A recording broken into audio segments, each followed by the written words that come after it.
pagu anggaran untuk 2026 ini berdasarkan surat bersama pagu anggaran Menteri Keuangan dan Menteri PPN atau Kepala Bappenas. Total anggaran tahun 2006 untuk Badan Gizi Nasional sebesar 268 triliun. Ya, jadi meningkat 50 triliun dari pagu indikatif. Next slide.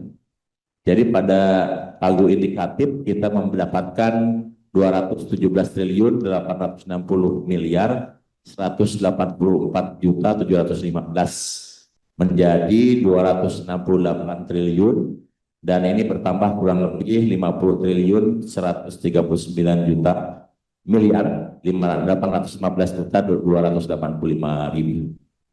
Dan ini terdiri dari tambahannya untuk 50 triliun ini terkait dengan kebutuhan bantuan pemerintah MBG untuk anak sekolah sebesar 34 triliun 492 miliar 76 juta 463 ribu. Kemudian kebutuhan bumper untuk ibu hamil, ibu menyusui dan anak balita sebesar 3 triliun 187 miliar 28 juta 981 ribu. Kemudian belanja pegawai ini untuk yang sudah ASN sebesar 3 triliun 968 miliar 621 juta 256 ribu. Kemudian digitalisasi MBG sebesar nilai 3 triliun 153 miliar 151 juta 450 ribu.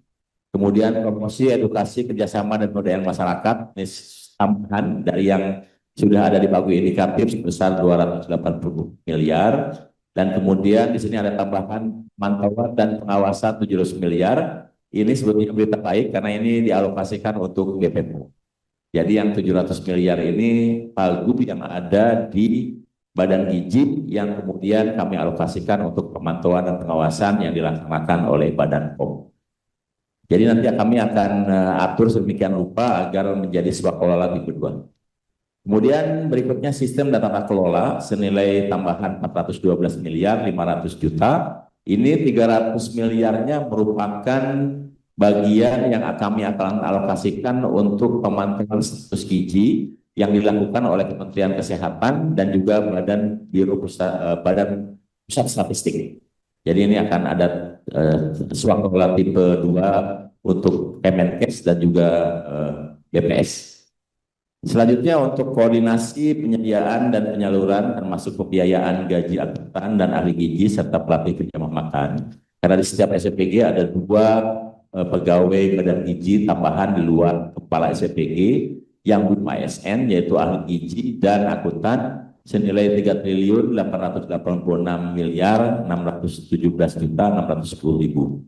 Dan kemudian terakhir kegiatan pada program hubungan manajemen lainnya untuk tambahan sebesar 59 miliar 819 juta 525 ribu. Selanjutnya. Nah ini klasifikasi anggaran yang kami peroleh nilai 268 triliun, itu 95,4% adalah untuk program pemenuhan gizi nasional dan 4,6% itu untuk program hubungan manajemen. Jadi senilai 255 triliun 580 miliar 233 juta 304 ribu itu untuk program pemenuhan gizi nasional, sementara 12 triliun 419 miliar 766 juta 696 ribu untuk program hubungan manajemen. Dan anggaran berbasis fungsi itu 9,2% merupakan fungsi kesehatan atau senilai 24 triliun 726 miliar 344 ribu 344 juta 904 ribu. Sementara fungsi pendidikan itu 83,4% senilai 223 triliun 558 miliar 960 juta 490 ribu, dan fungsi ekonomi senilai 7,4% senilai 19 triliun 740 miliar 694 juta 606 ribu. Selanjutnya.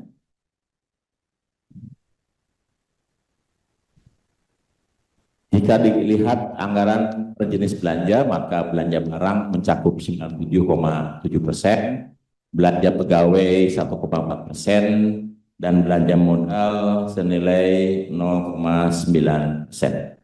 Jika dikategorikan berbasis anggaran operasional non-operasional, maka 2,9% itu operasional, sementara 97,1% non-operasional. Kita langsung ke target penerima manfaat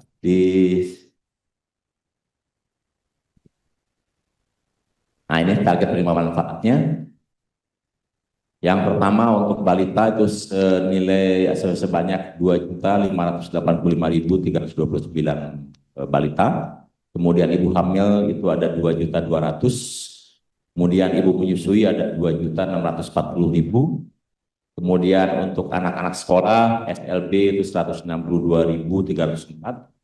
PAUD, RA atau PK sederajat itu 8.133.133. Kemudian SD MI sederajat ini 28.346.807. SMP madrasah sederajat itu 13.902.971. SMA MA sederajat 12.583.37 siswa, dan santri kurang lebih 4.020.500. Kita kembali ke per eselon 1. Nah, kalau kita bagi berbasis eselon 1 yang ada di kami, sekretariat utama akan mengelola anggaran 8.908.427.000. Inspektorat utama itu akan mengelola 71.377.119.000. Deputi sistem dan tata kelola senilai 549.500.000. Ini yang paling besar ada di deputi penyediaan dan penyaluran, ini hampir 75% senilai 253.352.663.004.000. Kemudian deputi promosi dan kerjasama 437.200.000.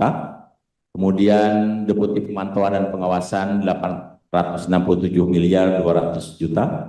Dan pusat data dan informasi 4.211.151.410.000. Langsung ke kesimpulan di bagian akhir karena rinciannya sudah kami lampirkan. Di bagian akhir kesimpulan. Jadi pertama, Badan Izin Nasional telah menetapkan pagu anggaran tahun anggaran 2026 sebesar 268 triliun dengan fokus utama pada program pemenuhan gizi melalui makan bergizi gratis bagi anak sekolah dan kelompok rentan.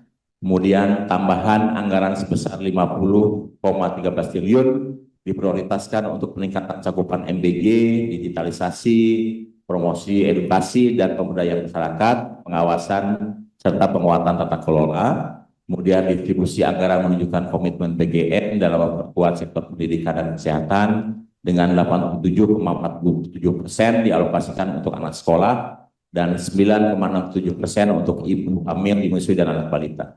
Yang terakhir tentu saja dukungan dan sinergi dengan Komisi 9 DPR RI sangat krusial untuk memastikan keberhasilan implementasi program dan keberlanjutan dana. Baik, terima kasih. Pertama saya ingin menanggapi terkait penyerapan anggaran. Seperti yang sudah saya jelaskan, bahwa penyerapan anggaran di Badan Izin Nasional itu identik dengan jumlah penerima manfaat. Jadi kalau sekarang sudah ada 8.018 SPPG, maka dalam 10 hari ke depan kami sudah akan menyerap tambahan 4 triliun. Jadi kalau kami bisa lengkapi di September ini 14.000, maka di Oktober itu akan ada 14 triliun tersendiri yang diserap di bulan itu. Nah, kemudian kami akan kejar di bulan Oktober bisa memenuhi 21.000 SPPG, sehingga di November itu 21 triliun tersendiri akan diserap di bulan November. Jadi penyerapan ini betul-betul berbasis pada jumlah SPPG dan jumlah penerima manfaat. Kami sudah ada hitungan-hitungan sehingga kami sebetulnya dengan asumsi seperti itu, seperti yang sudah saya jelaskan tanggal 8, kita akan kekurangan 24 triliun untuk makan bergizi gratisnya saja. Jadi 71 triliun insya Allah akan terserap. Karena kami terus bekerja keras untuk melakukan penyerapan anggaran tersebut melalui peningkatan SPG. Yang sementara ini kenapa kami tutup dulu pendaftarannya, karena sudah ada 29.000 mitra yang mendaftar dan ada 5.000 yang kurang serius, sehingga kami harus rollback untuk menanyakan kembali apakah yang bersangkutan serius atau tidak, karena yang tidak di rollback itu kemudian diperjualbelikan. Jadi tindakan kami sejauh ini hanya untuk itu, dan kemudian kami sudah kumpulkan seluruh mitra di seluruh Indonesia dalam waktu 10 hari terakhir, dan kami sudah dapatkan perjanjian mana yang serius, mana yang tidak. Terkait dengan pertanyaan bangunan SPG yang dibangun oleh APBN yang ada 6 triliun, memang sampai sekarang itu masih belum bisa diimplementasikan karena aspek administrasi, dan kemungkinan besar hanya akan terserap 1 triliun. Nah, yang 5 triliunnya kami akan ubah menjadi biaya sewa. Jadi kami akan sudah kerjasama dengan Kementerian Dalam Negeri, termasuk juga sudah dengan Pemda-Pemda. Jadi sekarang di setiap Pemda ada Satgas Makan Bergizi khusus untuk pengembangan SPG di daerah 3T. Di daerah 3T itu nanti Pemda akan melis di daerah mana saja yang harus dibangun SPG. Contohnya di Kepulauan Riau, di situ ada 2 pulau yang 300 terisi oleh penghuni, dan yang masing-masing pulau akan membangun 1 SPG. Nah, yang membangun siapa saja terbuka, dan kemudian begitu selesai kami akan sewa 4 tahun di depan. Jadi uang itu tidak akan digunakan membangun oleh BPGN, tapi dipakai untuk menyewa atau membeli SPG. Demikian strategi kami. Kemudian terkait dengan kerjasama dengan BP POM, ini kami akan bekerja sama. Kemudian kita akan kembangkan mekanisme swaklola tipe 2, dan kami sudah berpengalaman terkait dengan ini. Ketika mendidik SPI yang 32.000, itu kami bekerjasama dengan Kementerian Pertahanan lewat Unhan, 1,3 triliun kami swaklolakan tipe 2 ke Kementerian Pertahanan, kemudian kami mengawasi Kementerian Pertahanan melaksanakan. Kemudian kami juga sudah melaksanakan inspeksi terkait dengan efek makan bergizi terhadap pertumbuhan ekonomi dengan Badan Pusat Statistik. Nah, itu kami juga swaklolakan ke BPS, PS yang melaksanakan, kami yang mengawasi. Demikian juga dengan perencanaan yang dilakukan dengan Badan Perencanaan Pembangunan Nasional, kami swaklolakan tipe 2 ke Bappenas. Bappenas melaksanakan, kami yang mengawasi. Jadi nanti mekanisme dengan BP POM juga demikian, dengan BPS, dengan Kementerian Kesehatan juga akan seperti itu. Terima kasih, baik Bapak Ibu sekalian. Dengan mengucap syukur alhamdulillah, rapat pada hari ini saya nyatakan ditutup. Wabillahi taufiq wal hidayah. Wassalamualaikum warahmatullahi wabarakatuh.